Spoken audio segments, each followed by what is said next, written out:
مرحبا يا شهر رمضان مرحبا شهر العبادة مرحبا يا شهر رمضان مرحبا شهر السعادة مرحبا يا شهر رمضان مرحبا شهر العبادة مرحبا. Assalamualaikum warahmatullahi wabarakatuh. Alhamdulillah nahmaduhu wa nusalli wa nusallimu ala rasulihil karim hamidan wa musalliyan wa musalliman asyhadu an la ilaha illallah wahdahu la syarika lah wa asyhadu anna sayyidana Muhammadan abduhu wa rasuluhu la nabiyya ba'dah. Allahumma salli wa sallim ala sayyidina Muhammadin sallallahu alaihi wasallam wa ala alihi wa ashabihi ajma'in, amma ba'du. Hadratul karamin wal muhtaramin, para alim, para ulama, kiai, asatidz, tokoh sepuh, para aparatur pemerintah, bapak ibu, saudara-saudari sekalian, jamaah salat isya dan salat sunat tarawih serta witir Masjid Jami Al-Ikhlas, bil khusus kepada keluarga besar almarhum almarhumah orang tua dan guru kami Bapak Kiai Haji Muhammad Ahyar, putra beliau Aminabillah Bapak Ustaz Muhammad Abdul Fattah MAG, para sepuh kiai yang hadir pada kesempatan malam ini.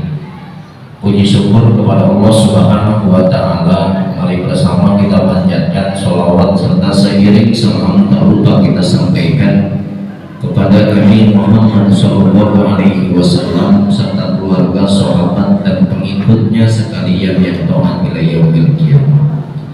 Tahanus binikmah dan idhul surur. Sebelum kita melaksanakan sholat sunnah tarawih dan witir, sedikit kita bersama muzakarah dan mutalaah di dalam mendalami dan menyelami akan hikmah daripada bulan suci Ramadan yang telah kita lalui tahun per tahun, dan alhamdulillah tahun ini kita masih diberikan sehat panjang umur oleh Allah, dan mudah-mudahan kita bisa berjumpa di Ramadan tahun depan sampai tahun-tahun berikutnya. Allah kasih berkah umur kepada kita sekalian.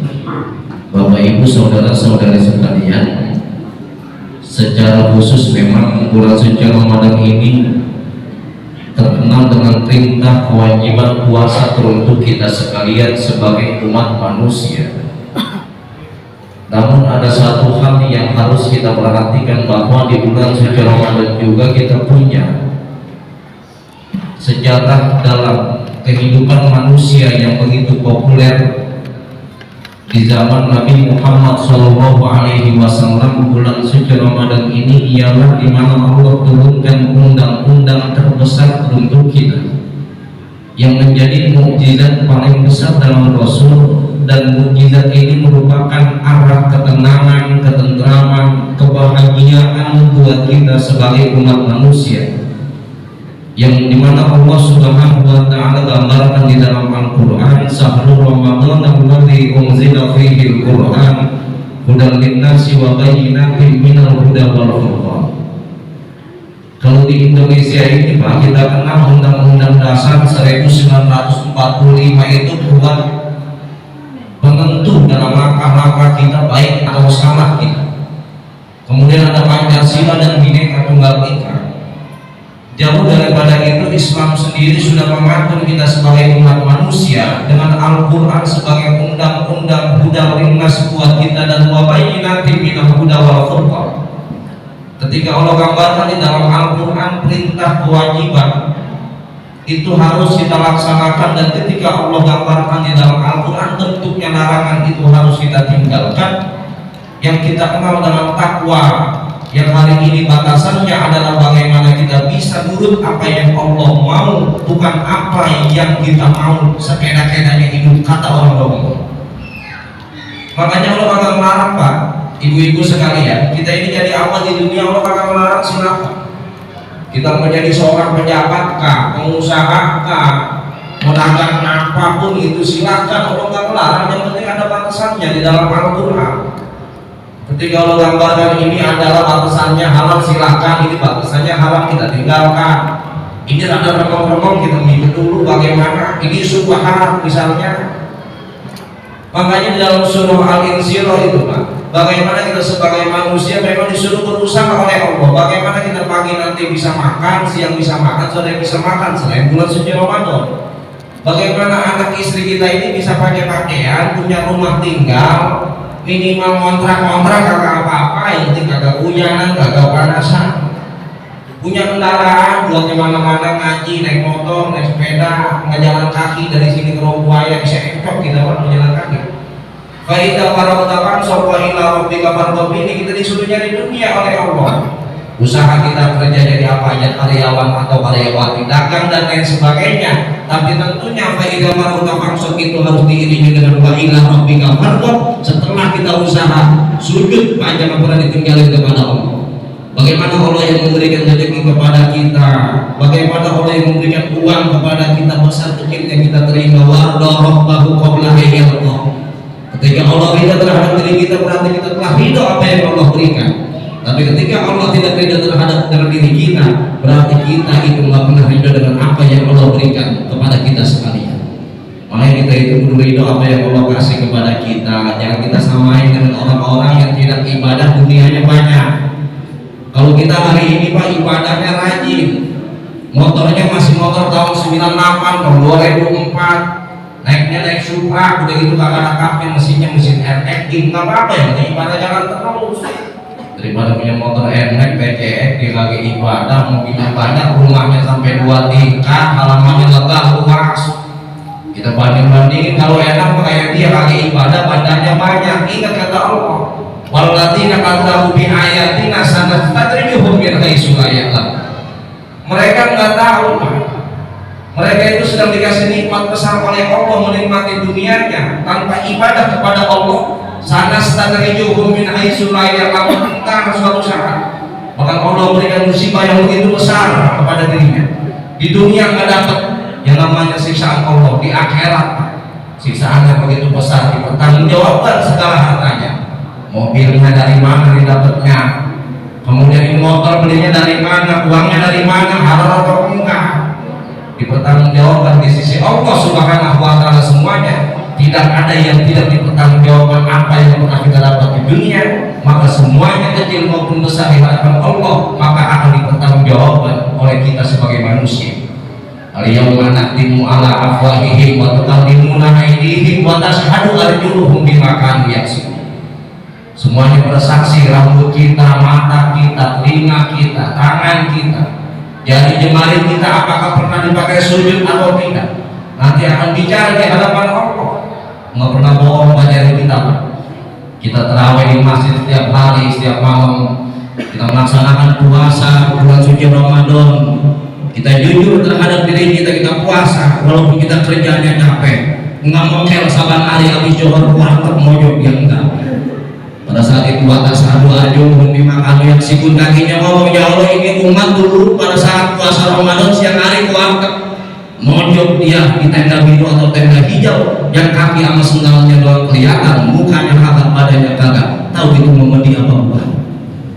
Ini akan menjadi pertanggungjawaban besar buat kita. Makanya Rasulullah gambarkan ketika berjumpa dengan Sayyidina Ali, kata Nabi, ya Ali man qara'al Qur'an lam yuhillah halalahu wa lam yuharrim haramahu kana minal ladzina nabatu kitaballahi wara'a zuhurihim. Ini merupakan wasiat Nabi yang begitu angkernya luar biasa. Man qara'al Qur'an lam yuhillah halalahu, kita fasih baca Quran, kita baca Fatihah begitu luar biasa indahnya, dengan nagam bayat, dengan nahawan dan lain sebagainya, baca surah-surah Al-Quran lain sebagainya, tapi kita nggak pernah menghalalkan apa yang Allah halalkan, kita nggak pernah mengharamkan apa yang Allah haramkan. Kana minal ladzina nabatu kitaballahi wara'a zuhurihim. Kita itu seakan-akan membuang Al-Quran ke belakang punggung kita sendiri. Na'udzubillahi min dzalik. Hal itu mudah-mudahan tidak terjadi terhadap diri kita, walaupun memang kita setiap hari membaca Al-Quranul Karim, setidaknya kita itu bisa menjaga nilai-nilai Al-Quranul Karim. Hudan linnasi wa bayyinatin minal huda wal furqan. Kita tahu yang mana yang benar, kita tahu yang mana yang salah. Yang benar kita ambil walaupun kagak nguntungin dunia buat kita, yang salah kita tinggalin walaupun nguntungin buat kita. Kadang-kadang yang nguntungin itu enak Pak, apalagi ujung-ujungnya duit, itu paling enak benerin urusan. Kita mau sholat isya udah jalan dari jembatan sampai warteg disuruh berhenti sama teman kita, aku jangan sholat isya, emang apa kita nyawain tanah di mana kampung Melayu, lagi rame kampung Melayu, udah gua ngasih duit dah 20 juta, akhirnya sholat isya kagak, raweh kagak, nyampe sono habis merindah mengetes tanah, mati di jalan isya gara-gara kagak tahu kagak isya. Kita dunia itu gampang, dapetnya gampang, habisnya juga gampang. Beda ibadah. Ibadah capeknya bukan main, wah kita sujud sampai 10 kali kita sholat taraweh, ada 20 rakaat, kemudian witir kita terbagi 2 rakaat sama 1 rakaat. Capek ya capek, tapi nikmatnya nanti di akhirat indah. Makanya manusia terindah adalah bagaimana hidupnya ini dihiasi dengan ibadah kepada Allah, dihiasi dengan Quran, dihiasi dengan undang-undang terbesar tauhid buyutakum bi tilawatil Quran. Bagaimana di dunia ini adalah hiasan-hiasan buat kita, maka hiasilah hiasan itu dengan Quran. Rumah kita nggak pernah lepas dari bacaan Quran. Anak-anak kita ngaji di TPA, TPI, di majlis taklim membaca Al-Quran buat kita sebagai orang tuanya. Setelah meninggal dunia dikirimin doa, Rabbi firli wali walidayya warhamhuma kama rabbayani shaghira. Allahumma ighfir lahu buat bapaknya, Allahumma ighfir laha buat emaknya. Indah begitu, nikmat luar biasa di hadapan Allah. Cahaya-cahaya ilahiyah ada di rumah kita, bukan cahaya-cahaya kemaksiatan yang pada hari ini terkadang kita lebih demen cahaya-cahaya seperti itu. Begitu indah di dunia, tapi begitu gelap di akhirat. Mendingan kita gelap di dunia, tapi indah di akhirat. Tapi lebih enaknya ketika indah di dunia, bercahaya di dunia, lebih bercahaya lagi di akhirat lagi. Pada saat itu Allah Subhanahu wa Ta'ala sudah menginginkan hal itu terhadap hamba-hamba manusia terindah di dunia ini. Laqad khalaqnal insana fi ahsani taqwim. Kita manusia paling sempurna diciptakan oleh Allah. Dari sisi ada binatang, ada hewan, tumbuhan, gunung begitu besarnya, nggak bisa jalan-jalan ke mall Pak. Kita ini manusia, yang namanya manusia walaupun punya duit cuma 100.000 boleh kan nongkrong di mall.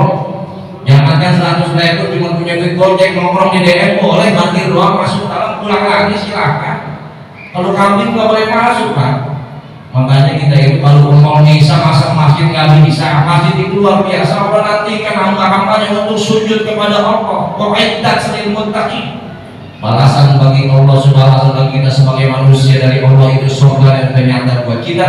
Maka gunakanlah dunia kita fasilitas dalam ibadah-ibadah supaya kita nanti ketika menghadap Allah dengan wajah yang bercahaya, cahaya ilahiyah, cahaya ketuhanan, cahaya Allah terpancar dalam diri kita, bukan cahaya-cahaya kemaksiatan jauh dari Allah Subhanahu wa Ta'ala. Mudah-mudahan dengan kultum yang singkat ini kita jadikan orang-orang yang istiqomah dalam iman kita dan mudawamah dalam takwa kita. Kalau kemarin kita masih banyak salahnya, bahwa sesungguhnya tubuh ilallah, pintu taubat dari Allah Subhanahu wa Ta'ala selalu terbuka, bahwa Allah Subhanahu wa Ta'ala menerima kita orang-orang yang salah, orang-orang yang banyak dosanya. Bukan berarti surga itu hanya untuk orang-orang yang pada saat itu niatnya begitu banyak ibadah pahalanya, tapi ada orang-orang yang sedikit ibadahnya tapi dia selalu berserah diri kepada Allah, mengakui akan kesalahannya.